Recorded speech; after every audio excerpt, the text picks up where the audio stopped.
The UN Security Council will hold an informal meeting to discuss the situation in Belarus on Friday.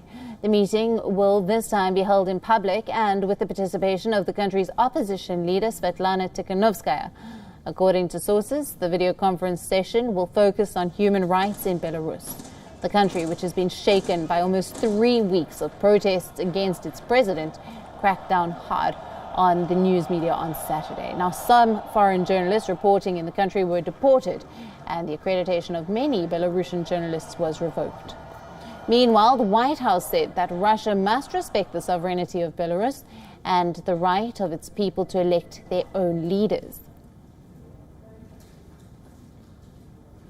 The new meeting is being organized at the request of Estonia, currently a non-permanent member of the UN Security Council.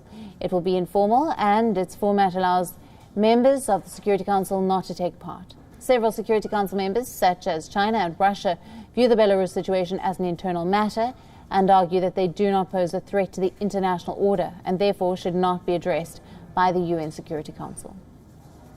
We continue to follow the developments in Belarus closely, and we support international efforts to look independently into electoral irregularities, human rights abuses, and the government crackdown. And the massive number of Belarusians protesting peacefully makes clear that the government can no longer ignore the people's call for democracy, and Russia must also respect Belarus's sovereignty and the right of its people to elect their own leaders freely and fairly.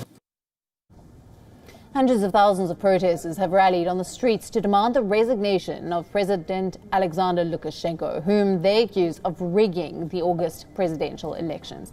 Lukashenko won the elections by a landslide of 80% over his primary challenger, Svetlana Tikhanovskaya.